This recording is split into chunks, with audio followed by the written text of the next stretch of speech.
Jim, thanks for inviting us to take a look at this newest creation of a greenhouse. Pretty exciting, I think. Yeah, not too much glass. It's a green rehab. It's a green, meaning energy efficient, but also cognizant of environmental conditions. Right. And I think that's pretty exciting. It is. From the housing court end, what's exciting for me is to see a house being reused. Yeah. Because there are new homes being built, and that's all fine for the city. But there's estimated 100,000 one and two family houses, median age 80 years, and can they be used? They sure can. Do you have to tear them down in order to have something that's energy efficient? And you know, this neighborhood has grown up over a period of 150 years. In fact, I went to elementary school just a few doors away. I bet you got a few at Waverly. stories. Well, sure, and in fact, my building was built by Civil War veterans. That shows you how long ago I went to school. Good. You weren't there at that Well, time. they had to though, tear were it they? down after I attended, but Waverly still lives on in my heart, and this neighborhood that many of the homes were built for middle class or working class people and have survived many, many years of different families living in them. And now this home has a new life. And this house is probably 90 to 100 years old, but has been regenerated, which is, I guess, the exciting thing about And it's the where we're greenest at. thing about this house is the fact that we've taken an existing house. A lot of people think green building or environmental building or sustainable building is about building new structures. The number one thing is how can we restore and maintain existing structures, because it's far less costly. Well, less costly in the materials. If you look at the materials that went into building these homes, the quality of wood is very good, and although there are some things that were used then that should not be used now, and we're perhaps going to talk about that a little bit. But also on the green building, this concept, this eco-village that we're in, which is part of the Detroit Shoreway Community Eco-Village, is highlighting something that I think is exciting for the city, but also for the future of neighborhoods throughout the city and the country. And I know you go around the country talking about green building, Jim. So how does this fit in with that sort of national strategy? It fits in perfectly, and it means that everybody can take a look at the issue. If it's about building new, the vast majority of the people will never even consider it. But if there's ways in which we can adapt existing structures and see it in stages so that people don't have to do everything, although it was a lot easier with this one because it was an empty structure to do a basic overall rehab, and it is a lot quicker and easier to do that way. Well, of course, because walls or baseboards are torn out, floors have to be redone, kitchens redone, bathrooms redone. All of that has been accomplished on this house. And so we're going to look around and see what makes this house so unique, both on the interior. It's a little cold outside, and maybe we'll talk about or view some of the things on the exterior. Well, I'm glad you could come and take a look.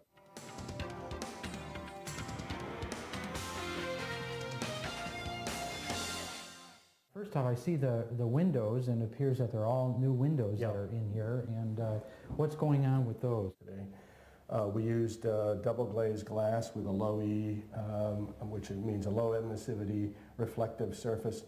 But perhaps the most important thing with windows, because windows are generally the least cost-effective thing you can do to improve the energy efficiency. Well, you know, you mentioned that in a previous home court episode, and of course the people who sell windows were horrified by that. Well, I'm sorry, but it's true.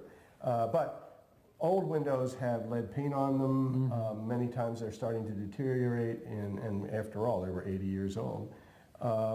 And so replacing a window not just for energy efficiency, but to also protect lead dust from generating, and also to avoid the structural problems that were there. But one of the most important things we've done is when we took these windows, put these new windows in, we pulled these casings and then filled this whole area with insulation so that this space would get insulation in addition to the walls. So typically in the old windows there were pockets that the weights went up and down in, and of course those were gaps, and you lose a lot of energy out through those we do. pockets. So those are all full of insulation now. And then the walls of the house had some cellulose insulation, which is a recycled paper product, which is great. And we took an infrared scanner and we went all over the walls around the house to find out where there were weak spots or where the insulation had not been filled properly. We marked all those places and then we filled all those places.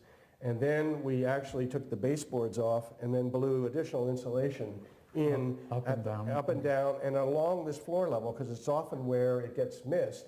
And sometimes people complain of cold floors, and it's where cold air is coming in from the outside. Well, Jim, with the windows, these are not cheap, No. but what would a window cost, basically? Well, This is a these upper upper quality, grade. yeah. You're looking at about a $300 window For this type of for window. this type of window, and but it's cheaper when you're doing a whole group of things and you're dealing with a number of problems. You can never justify one of the windows based strictly on how much it's going to save you in energy. It would be a 40-year payback in terms of that. Okay.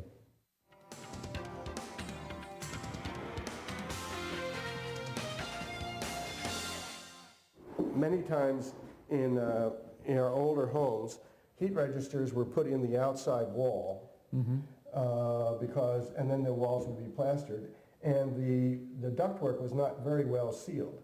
So we've done tests on houses and found as much as 40% of the air that's traveling through the ducts is being lost in the wall cavity. So the furnace is blowing that air up into the wall cavity and lost to heating of the house. Exactly. So by filling the walls with insulation, and in the case of green building, using a recycled material, we stopped air movement in the wall, but we also then brought the registers inside the wall. So now, if there is any leakage, it's occurring inside the living space and you're getting the maximum value out of the heat. Well, Jim, there was the system that all of the heating ducts be on the outside, underneath windows. In fact, in my house, the radiators are all underneath windows.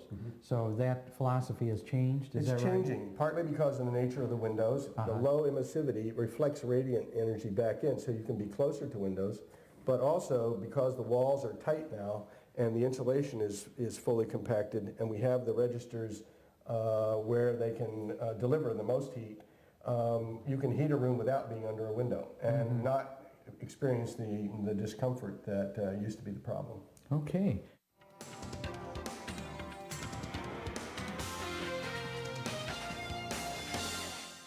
I see that they have sort of the arts and crafts section here, but this is part of the original house. It was. Uh-huh. And the concern was to maintain, again, green building does not mean new necessarily, and we wanted to maintain, the group that was working on this wanted to maintain the integrity of the existing. So adaptive reuse. So adaptive reuse. The one additional thing was the back of these cabinets. The original cabinet had a plywood back, and one of the people who was doing the interior design work here said, you know, if we put glass in the back of this, then it becomes one more way to see all the way through. And in a sense, works. it gives an open floor Oh, it plan, does. so all the way from the kitchen into the living Yeah. room, you could see on the front porch from the kitchen. Right. And so, Exactly. so that gives that open floor plan Well, that and an eye many on older the- homes don't have. And an That's eye great. on the street makes a more secure house. Oh, it So, sure does. Yeah, so that was a nice little touch, and the other thing is using the stains and the varnishes to finish everything, so by having wood windows, we were able to match the existing varnishes and stains without having to replace all of that. And these don't have a very strong odor as far as the stains that are on here. No, these were not totally low VOC. And but they outgas within about 24 to 48 hours of their application, so it's less of a concern. Okay, so when people move in, they're not going to have all of these No, odors. no, to they deal won't. But with. if you were living in the space, then doing it, you'd certainly want to use the low VOC or the paints and varnishes that don't outgas strong odors. You know, Jim, I see the light fixtures, and there's light fixtures in every place that you would expect one to be, but they have those special light bulbs. These are compact fluorescents. These only use about 13 watts of electricity to provide the equivalent of 60 watts of light. And it dramatically reduces energy costs. And those bulbs will last for Well, a while? several thousand more hours than a conventional bulb. Okay, all right. So they're quite a bit more expensive up front. You can pay $6, $7, $8 for one of these bulbs, but it will last so long that the energy savings alone will greatly, very easily cover the cost.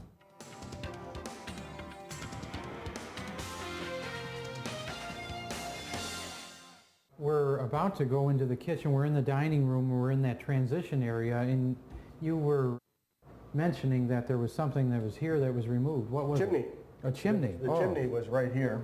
Right, going up the middle of the house. Right there, yep. And so when we went to a new heating system that's 90 plus efficient, we were able to eliminate the chimney because we don't use the chimney anymore.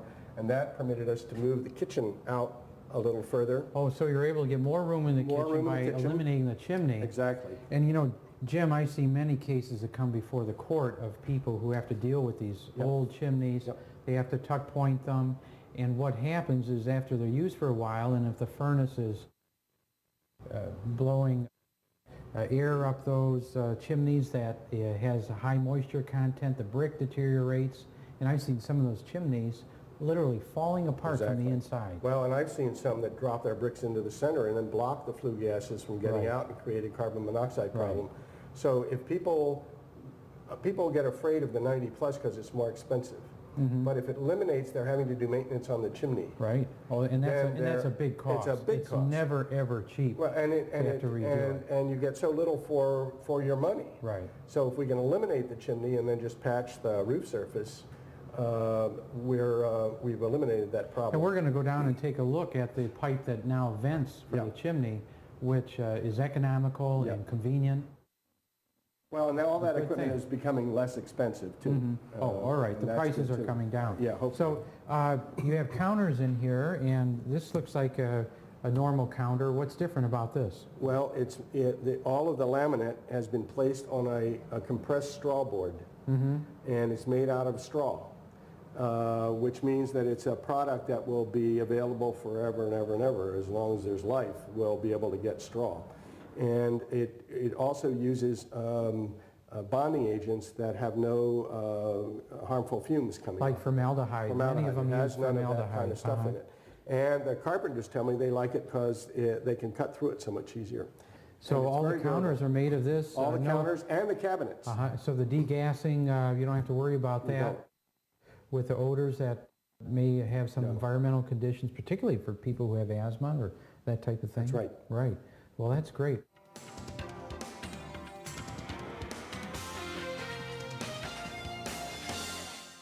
You know, Jim, you see this type of cabinet in an upscale kitchen and that they're doing. You go to Homerama and they have these leaded glass cabinets. So it's something that you have that in this house. Well, this was the original. This was in here originally. This was huh? the original cabinet. In original wood and just built in this way. Exactly, and the Uh-huh. glass was in them. So once the group that was helping with the design of this thing, the Detroit Strawberry staff and others, decided, oh, let's keep them, Yeah. and then asked the cabinet guy to create cabinets for the base that come as close as possible to Oh, match so they what we work got to here. match these So cabinets? and that's what Uh-huh. they've done, a pretty nice job. Oh, yeah, of, look at the inside of here, Yeah, too. Yeah. and these are kind of fun drawers. They close themselves. Mm. But the cabinetry, everything comes out looking very much like the old cabinets. Right, and so it matches sort of Right. almost seamlessly and gives you a very nice look, blending the old with the new, Right. recycling something that was here, Exactly. maybe So this neglected in this some is the ways. green component, and it's also green because we haven't used extra material. We've reduced the amount of materials that are used to rehab the house, and we've left the character of the house intact, which was really nice. And Jim, I noticed the exhaust fan over here, and what do we need to know about this exhaust system? Well, you know, I go into home after home in my work, and I find that there are these fans over top of stoves, but they just recirculate air, which is just about useless. And if there's lots of moisture, it just brings the moisture right back into the space. So what we did was go to the trouble of putting in this soffit above, and we ran a duct up and then across the ceiling of the back hallway to the outside.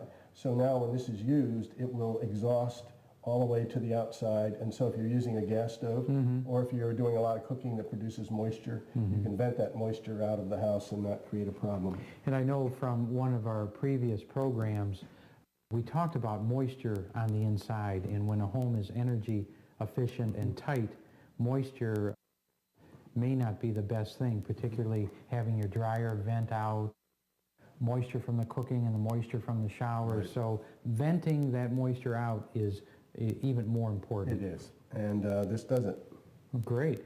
Now, Jim, from the kitchen, we can see the garage, and it looks like there's a brand-new garage over There is. The one thing that we couldn't restore was the old garage. It was ready to fall apart, and we had to get rid of it. But then we looked at what are the things that would make it a green a complement to the structure. The old garage faced from the backyard to the front yard, and what we did was reverse the garage so it now points east and west, and that means we have a whole roof surface that is southern exposure. So in the future, if someone wanted to put photovoltaic cells that generate electricity, they could do that and then just run the wire through the line we run from the house to the garage. And right now, that's a pretty costly investment. What does it cost for each panel? Well, to provide enough electricity for this house, you probably need at least 4 panels, and that might not even cover the furnace motor. And those are running in the $2,000 range, so you're looking at about an $8,000 investment. Most folks can't handle that right now. But the cost is coming down. Well, it's come down from $4,000 to $2,000 in just a few years, so it won't be long before it will be considerably less. But if we've created the space so that it can anticipate that need, that's another thing we do with green building. You can't do everything. We can't do everything, but if we're going to have to do a garage anyway, why not do it so we can take advantage of that in the future? Jim, the exterior has a treatment, and some of it's involving reuse and recycling. What are some of the things that we should know about how the exterior was treated on this house? Well, the house had vinyl siding installed on the outside, and it was pretty well done. And I generally am not a great fan of vinyl siding on a house with some character, and there's some environmental issues with the production of those kind of products. But there was lead paint on the outside of this house too, and that's always an issue in older neighborhoods. So by virtue of putting the vinyl over the lead paint, we've stopped the lead paint. We've also dramatically reduced the long-term maintenance of the exterior, and a house of this size could cost $5,000 to repaint every 5 or 6 or 7 years. So it's green. It's not green in one sense, but it's quite green in another, and that's one of the things about green or sustainable building. You have trade-offs, and you have to measure those against one another all the time. In this case, if the siding had really been bad or poorly installed, we might have done something different. So what we did was some simple things like put some green rake trim and other trim around the outside, which gives it a little character and makes it look not another ordinary vinyl siding job. Jim, we're going to go down into the basement and look at the guts of the house, which would be the furnace and the hot water tank, and talk a little bit about how those are unique and contribute to this home being a green home.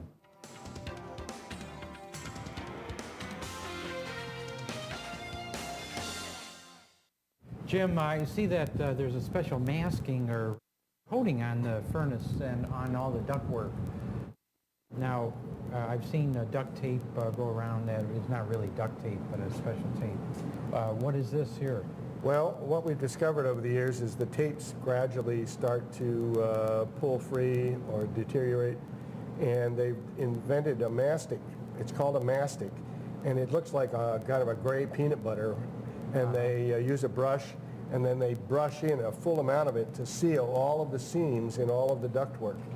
And again, that stops the heat loss from the ductwork so that the air is getting to where you want it. And it's not dumping it out in other places. Because I guess one of the problems with old systems is air escapes everywhere. Yeah, just like I was talking earlier about the air loose on the wall. Even if this is being lost into the heat, into the living space of the home, we still want it to go where we intended it, to the bedroom or the bathroom or wherever. And now this furnace, it has a cold air return tying back to the furnace, and there I see these plastic PVC pipes. The fresh air comes in from the outside. This is the cold pipe. Oh yeah, this is, I feel cold, and this one's hot. This is where the exhaust is going out, and this is where the cold air is coming in. This is a sealed combustion unit, And it means then that we don't have any chance of carbon monoxide coming back into the living space. It just makes perfect sense. And it to do vents that. out, and it vents out on the first floor, so Yeah. this replaces the chimney. Right, exactly. And it's large enough to do that, is that Exactly, right? and that's why you can do that. And I see that there's some drainage. This is a forced air system. There's no humidifier in here, is No, there? there's So not. Why do you With have to air have conditioning, drainage? you would have that, but the reason we have it is, the point of a 90-plus furnace is that it takes the heat from the gases that were going out, circulates it around the heat exchanger 2 or 3 more times, and each time it goes around, it leaves some more of the heat there, but the moisture that is in that air condenses onto the surfaces in the furnace, and then that needs to drain somewhere. So this is what's called a condensate drain, and it carries moisture away from the furnace to the drain. So, and then this goes out to the drain. So if you add air conditioning to this unit, you Right. would simply connect to that same thing, and they would both drain together. All right. How big a furnace is this in BTU? I'm not sure what the exact number on this is. Hey, this house is, it's deceiving from the street. It looks fairly small, but on the inside, this is Yeah, but fairly because large. of the way we tightened up the house, we needed a much smaller furnace than was originally here. Okay. It's quite a bit smaller. All right. Originally, it was over 100,000 BTUs. I know this one is considerably less. Okay. Now we're going to take a look at the hot water tank. Yeah. And you want to tell us about what makes this tank unique? Yeah, sure. So Jim, this is the hot water tank. I don't know how many gallons this is. Is it what, Usually about 40 yeah, gallon? probably. But there's a motor on top of it. What is that, and how's that help this? This is an induced draft fan. The furnace has a sealed combustion, so you have fresh air coming in and the exhaust air going out. The exhaust for this, it's not connected yet, will come out of here and then go out through the side, just like the other one does. This is, oh yeah, here's the pipe right here. It's an induced draft fan, so it does use interior air for its So it combustion. pulls it up off the floor. Yes, but by right. virtue of having the fan, the chance of it backdrafting is dramatically reduced because the fan is sucking the flue gases out. And hot water tanks are notorious for permitting some backdrafting to occur. All right. Another thing about hot water tanks, I came across a website recently on how to maintain one of these, and there's a little tube that's down inside of these. It's called an anode rod. Right. And what I discovered is that if every 5 to 7 years you can replace that anode rod, you can add dramatically to the life of the hot water tank. Yeah, usually, oh, here, I think it's right on this end over Yeah. here. There's a cap. Yeah, there it over is. Yeah. And if So you can you pull that screw out, that out, pull and it pull out. that out and put in a new rod, you can dramatically improve the life of your And you tank. prevent the corrosion. of Corrosion and the buildup. that. Now, do you bleed these every so often? Let some of the Well, water it's generally out? recommended that you do that, but one of the problems is that the faucets on these things are usually so notoriously bad. Right. Then you that have a drip Then all you the have time. a drip all Right. the time. So if you have your plumber replace that with a better faucet, then draining it every few weeks or months is a good idea. It does get some of that stuff out of there. All right. And then I see the special fitting here. This prevents, what is it, electrolysis from occurring? Exactly, right. So, Now, if you see a buildup of deposit around Right. these, it's usually because you have two metals that are interacting with each other that shouldn't be. So that prevents that, and of course gives you longer life on a tank. Exactly Usually right. tanks last 7 to 10 years. 10 years, this may but- last more. Oh, this website, I think it's called Water Heater Rescue, says you can keep a hot water tank going for 20 years if you make these kind of changes. Now, I know the house that you did over on East 71st Street with Slavic Village, isn't the house heated with the hot water Yes, tank? exactly. We talked about doing that here, but the company that produces those now, we sort of invented our own there. Now they have companies that produce them as complete systems. They felt that this house was just a little too large for doing that our energy efficiency is not as good as it was in the new one. It's close, but they just felt they couldn't push the envelope. You know, Jim, the walls are all painted, secure, tuck pointed, but is this a treatment that you should use for the walls on an energy efficient home? Well, I usually don't like to use any kind of cementitious coatings on basement walls because if you have any moisture entry, you can end up with spalling of the surface and then spalling of the wall Well, itself. I know that when you were with the Housing Resource Center, you put out a bulletin that don't seal the walls with something that's going to keep the moisture in. Exactly. Paint it with water-based paint that'll help And then you know you got a breathe. problem, and then Right. you deal with it where you need to deal with it, Right. which is on the outside.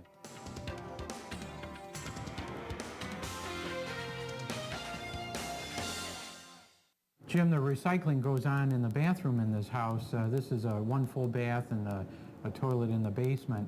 But in the bathroom, what type of recycling is going on up there? Well, we use the old tub. All right, well those tubs are tough to take out of a house, but they're solid, and in fact... They didn't tell me that that's the reason they left it here. Maybe that's the reason they left it. They didn't couldn't get it they didn't out. want to lift it out. But I guess the other thing is that, you know, they're selling those on the resale market for a big price. Well, and with the character of the rest of this house, it fit perfectly. And then they bought the sink, which matches the character of the tub. And then the toilet is a 1.6 gallon toilet, so that's an effort to reduce water usage in the home. So I didn't notice a shower up there. What is the mechanism? It will simply be a shower tower. Oh, that that's goes off of connected. the It goes existing off the tub existing faucet. tub faucet. Okay.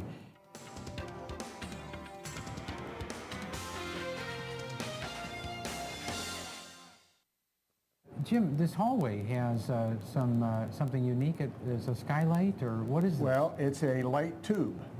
And one of the major things that are a part of green building is to use as much natural light as possible so you don't have to burn electricity. And when we worked on the second floor, we took out the wall over the staircase to open it, and then someone has introduced us to light tubes that come down through the roof and punch through the ceiling, and they provide an enormous amount of light. And it's really a remarkable device, and more and more people are using them rather than skylights because they're so much less expensive than a skylight. But what about energy efficiency? It's not a problem at all because there's no heat loss up through that stack because the main part of it is up in the attic area, and so you're not losing any heat to the outside.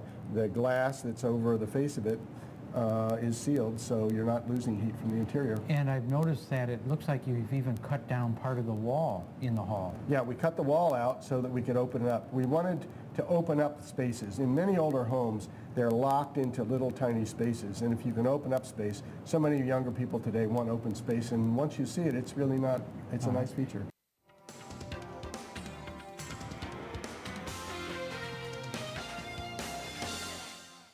Jim, this is an exciting concept for reuse of an older home, making it energy efficient, and in fact, savings in energy cost help people pay the mortgage as well. Exactly. And also give them a more comfortable home, but also cuts down on some of the indoor air toxins. It's a healthier home. Increases the quality of that. Right. And so this is an exciting concept of the future that you're sharing with us today. If people want to learn more about this and how they can approach this in their own home, are there some places that they can obtain information? They can look at the Cleveland Green Building Coalition website, and we have a growing amount of information. And I recently put up a personal website that people might find useful. I call it the greenbuildingcookbook.com. Oh, okay. And it will provide information on some of the projects that I've been working with homeowners and contractors and builders who are trying to do new construction, and hopefully I'll soon be working on some rehabs as well, just like this one. All right. Well, thanks for sharing this with us, Well, Jim. thanks for your sharing it with our community. Okay.